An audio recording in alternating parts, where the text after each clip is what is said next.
բարեփոխման հետևանքով համայնքների գույքահարկի եկամուտները կարող ենք տեսնել, որ 21 թվականի համեմատությամբ 24 թվականին ունենք 10 միլիարդ դրամի հավելյալ գույքահարկի հավաքված գումար, այսինքն 12 միլիարդ դրամից գումարը ավելացել է 22 միլիարդ դրամի է հասել համայնքների համար եւ երկրորդ դրվագը, որ կուզենայի հիշեցնել,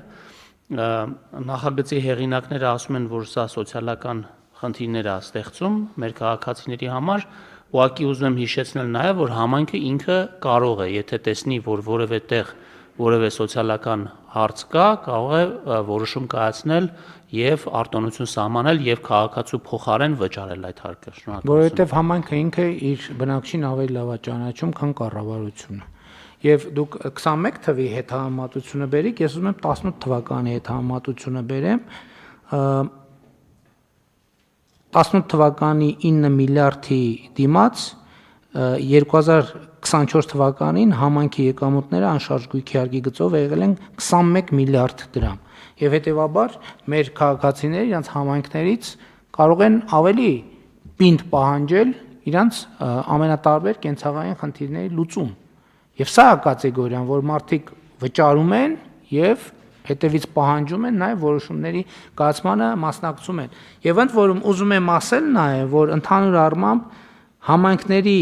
եկամուտները 2018 թվականի համեմատ կրկնապատկվել են համախառն եկամուտները եւ դա էլ շատ կարեւոր ցուցանիշ է, այսինքն 2018 թվականի բոլոր համայնքների եկամուտները 127 միլիարդ դրամի փոխարեն 2024 թվականին 263 միլիարդ է դարձել եւ սրանք ինչ են, այս թվերը ինչի մասին են, այս թվերը համայնքներում կոնկրետ խնդիրների լուծման մասին են, բայց էլի ասում եմ, որ այն հողերի մասին, որ խոսում ենք, սրա մասին է, իրականում այստեղ կարող է պարզվի ոչ թե 100%-ով պետք է, այսինքն ոչ թե կարող է, այլ հաստատ իրականում կրկնապատկվել է, բայց դրանից մենք գոհ չենք։ Եվ այո, վարձակալությունների հետ կապված էլ խնդիրներ կա, մենք շրջակա միջավայրի նախարարի հետ ենք այս թեման քննարկում անդադ, որ վարձակալությունների խնդիրը հայանտարի եւ բնության հատուկ պահպանվող տարածքների հետ կապված, ազգային պարկերի հետ կապված վարձակալության խնդիրները նույնպես պետք է լուծվեն համեցեք։ Պարոն վարչապետ, լավ առիթ է, ասեմ, որ մենք հիմա վարձակալությունների գործընթացը դադարեցրել ենք եւ օրենսդրություն ենք վերանայում ամբողջությամբ եւ պարոն Խուդացյանին խնդրենք, որ էս էլ մտցնի օրակարգում, սա էլ հարցնենք, սա էլ քննարկենք, իմանանք ճիշտ ենք, որոշե ճիշտ ենք փոփոխություններ անում, թե ոչ։ Մեկը ամենակարևոր ռեալ շուկայական մեխանիզմի ներդրումն է, որովհետեւ շուկայից լավ գինը ոչ մեկ չի որոշելու։ Աճուրդ է հայտարարվում, ուրեմն մենք պետքա այստեղ մենք կարող ենք արդյունավետ միջամտություն ունենալ, ասելով, որ կարգավորումները դնելով այնպես, որ բոլոր հնարավոր պոտենցիալ շահառուները, ովքեր շահագրգռված են,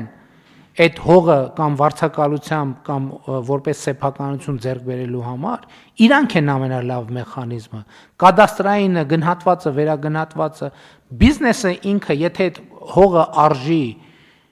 $100,000 կամ 100 միլիոն դրամ, ինչ թեկուզ 5 դրամով նախնական գին լինի, եթե տեղեկացված են շահառուները, մեկը մաքսիմալ գնով գալու են առնեն։ Այս կանոնն է պետք փոխել եւ այս հնարավորությունն է պետք փոխել եւ այդ վերջին նամակում տենց բան կար, որ համայնքը մարդիկ դիմել են, մի հատ էլ կանչել է, ասել է լավ չէ, բան արեք, հրաժարվեք աճուրդից, մի մասնակցեք, ձեր հայտը հետ վերադարձեք։ Հետո ըստ այդ նամակի, որ ես ուղարկել եմ, ինչ է ասում, ասում է մարդիկ հրաժարվել են, հետ կանչեն իրենց հայտը։ Հետո այնտեղ ասենք 7 հեկտար հողա 10 կտոր։ Այդ բոլոր քաղաքացիների հայտերը գրանցել են մի կտորի վրա։ Այն 9 կտորի բոլոր տեղերում թողել են մի հայտ, պատկերացրեք։ Սա իմ կարծիքով, եթե սենց է, սա շատ լուրջ քրեական գործ է եւ պետքա շատ լուրջ։ Պատկերացրեք, ասենք 7 հեկտար հողը բաժանացա 10 լոտերի։ Մարդիկ դիմել են, գյուղացիները, կողքի համայնքներից եւ այլը, Համայնքը ըստ նամակի էլի եմ ասում, ոչ մեկի մանավանդ որ անունն էլ չեմ տալիս համայնքի, կանչել են մարդկանց, ասել են գիտեք ինչ հետ կանչեք այդ բան եւ այլն, պետք չի մասնակցեք աճուրդեք, ինչ որ մարդիկ հրաժարվել են, ինչ որ մարդիկ էլ չեն հրաժարվել, ասել են չէ, մենք մասնակցելու ենք աճուրդին։ Հետո իրենք այդ բոլոր մարդկանց հայտերը տեղավորել են մի լոտի վրա, այն 9 լոտը թողել են ազատ մի հոգու կամ 2 հոգու վրա, որպեսզի եւ արդյունքում աճուրդը տեղի է ունեցել, այն էժան գնով այն մյուսը 9 կտորը վաճառվել է, այս մի կտորի շուրջել, տենց մեծ բանավեճ է ծավալվում, հլա պարզ չի թե ինչ տեղի կունենա։ Ու սա պրոբլեմ է։ Ու սա տեղի է ունենում մեր աչքի առաջ։ Ու մարդիկ չեն կարող ողջամտորեն մտածել, որ սա տեղի է ունենում, դե մենք էլ տենց առանձնապես այս թեմաների մեջ չկան, չեն կարող մտածել ուղղակի։ Հետևաբար լուծեք, համեցեք։ Պարոն վարչապետ, անշարժ գույքի մասով ուրեմն գնահատման մեխանիզմ ունեն, կարող ենք, այսինքն կառուցապատված արդեն հողամասի մասով ունեն, կարող ենք նույն նախագիծը պրոյեկտել նաև բոլոր ցանկացած տեսակի գույք, որը Հայաստանում վաճառքի պիտի դրվի, անպայման գնահատվի։ Այդ կարգավորումը լրիվ հարցերի պատասխանը կտա։ Այդ մեկ, բայց կարևորը որ աճուրդը լինի իրական աճուրդ։ Աճուրդը լինի իրական աճուրդ։ Սա է ամենակարևոր բանը։ Սրա վրա պետք է ֆոկուս ունենանք, որ բոլոր այն հնարավոր ներդրողները, ովքեր ուզում են այդ գույքը ձեռք բերեն, գան իրենց գնառաչարկով օբյեկտիվ գինը ձևավորեն։ Համեցեք, բայց ձեր ասածն էլ չբացառելով։ Սա Միքայելյանի գործ չի։ Ձեր ասածը այդ գնահատման ընդհանուր համակարգը, աճուրդային համակարգը, խնդրեմ։ Մենք ունենք երկու տարբեր իրավիճակ։ Քաղաքային բնակավայրերում, քաղաքամերձ բնակավայրերում աճուրդներին մասնակցության մակարդակը բարձր է։ Գյուղական բնակավայրերում փորձել ենք հազար անգամ տարբեր մեխանիզմներով խրախուսել մասնակցությունը, այնտեղ եթե գյուղական բնակավայրում եթե գիտեն, որ այդ հողը ուզում է գնի X քաղաքացի, ամբողջ գյուղը չի մասնակցում այդ հողի աճուրդին։ Եվ դրանով պիտի մենք մեկնարկային գինը այս գլխից բարձր սահմանելով պիտի զսպենք։ Դրա համար պիտի ուրիշ հնարավորություն ստեղծենք, որ հանրապետության այն մյուս ամենահեռավոր մարզի մի հատ բնակիչ իրանք չեն մասնակցում, գա մասնակցի այդ հողը առնի։ Եվ շուկայական գնով եւ իրանք էլ ասեն, վայ, բա ոնց սենց եղավ։ Բա այդ է մեխանիզմը։ Ես նկատի ունեմ, որ այս գլխից բարձր մեկնարկային գին սահմանելը ճիշտ որոշում է լինելու, նաև չբացառելով մյուսը։ Մեկը եւ նա, այո, երկուսն էլ անում ենք։ Համեցեք։ Բավարարչապետ, մեկնարկային բարձր գին որոշելը, եթե մենք ունենանք վաճառքի դասական կանոններ էլեկտրոնային աճուրդի, անիմաստ բան է։ Ներողություն եմ խնդրում, ինչի, որովհետև էլի խեղդում ենք համայնքների, որովհետև եթե հողը գին չունի, թող վաճառվի իր իրական շուկայական գնով, բայց եթե ինքը թանկ է, թող վաճառվի թանկ։ Հիմա մենք էլի բերել ենք հեսա ստանդարտ սահմանենք մի հատ գին ու հողերի կեսը չվաճառվի։ Բայց պարոն Գրիգորյան, եթե չեմ սխալվում, կարող է սխալվում եմ, այդ համակարգն է գոյություն ունի, որ եթե չեմ սխալվում, կոչվում է հոլանդական աճուրդ։ Այսինքն դու դնում ես բարձր գին, չի վաճառվում, սկսում է գինը հակառակ ուղղությամբ, սկսում է իջնել։ Հենց որ իջնում է, հենց որ սկսում է առաջարկ գալ, նորից սկսում է բարձրանալ։ Այսինքն նկատի ունեմ, այդ էլ կարելի է անել, ցանկացած գնով այդ հարցը կարելի է լուծել։ Ուրեմն պարոն վարչապետ, ուղղակի կարևոր հարց է, ես ուզում եմ, որ աշխատակային խումբը ֆիքսվի հենց աճուրդի կանոնի վրա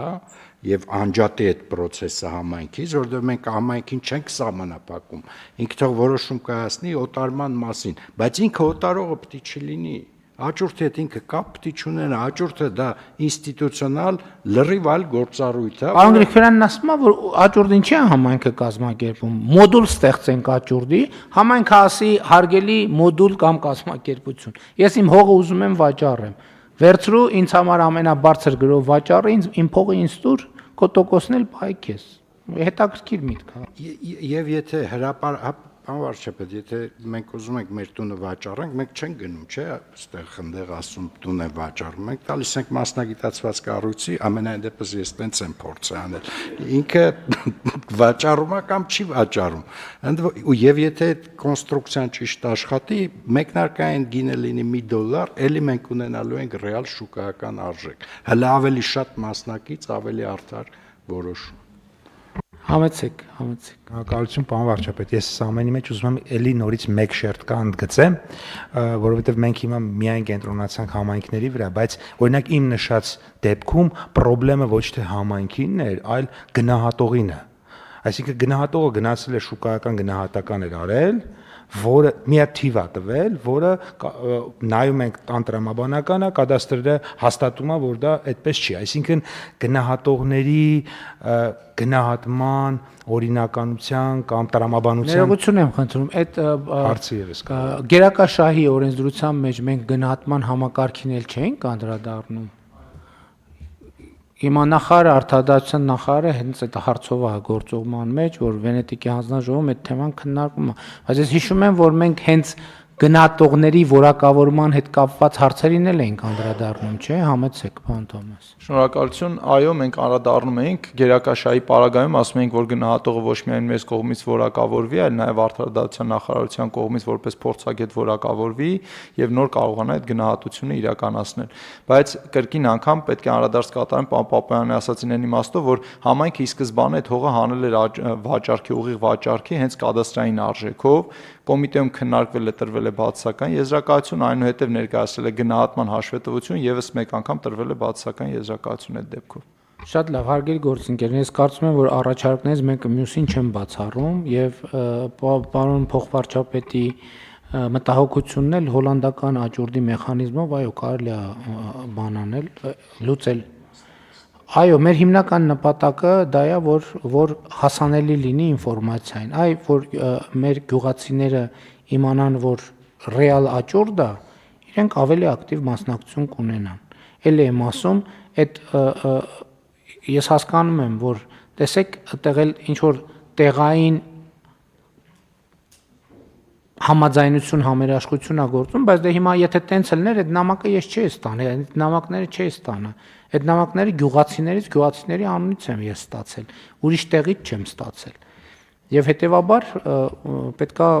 կարգավորել եւ ինստիտուտները կարգի բերել։ Եվ այդտեղ էլ այդ համաձայնությունն էլ պետքա մի հատ հասկանալ, դա ինչ երևույթ է։ Ինչ պատճառով այդ երևույթը, ով է այդ համաձայնության կրողը, այդտեղ ով է այդ մթնոլորտը ստեղծում, ինչի է, այդ կներեք մի քիչ քրեական ենթամշակույթին նման է։ Այսինքն ինչ անշանակում համայնքային շահը դնում ենք մի կողմ, համայնքային շահը այդ բոլոր, այսինքն մարդիկ իրանք շահը զոհաբերում են։ Ես սխալ են անում, որ զոհաբերում են, պետք է արգելակներ ստեղծենք, որ մարդը ինքը իր շահը չզոհաբերի։ Հետևաբար եկեք արագ լուծումներ գտնենք։ Բայց հիմա իսկապես այդ բոլոր բաները պետքա դադարեցնել մարզպետներին։ Գնացեք բոլոր տեղերում հատ-հատ հիմա ընթացքի մեջ գտնվող ինչքան աճուրդ կա, բոլորը հատ-հատ նայեք եւ կասեցրեք մինչեւ նախնական այս հարցով մենք գանք որոշակի եզրակացությունների։ Կարող ենք շարժվել այսպես։ Շատ լավ։ Կրկին հարց համար 12-ը դրվում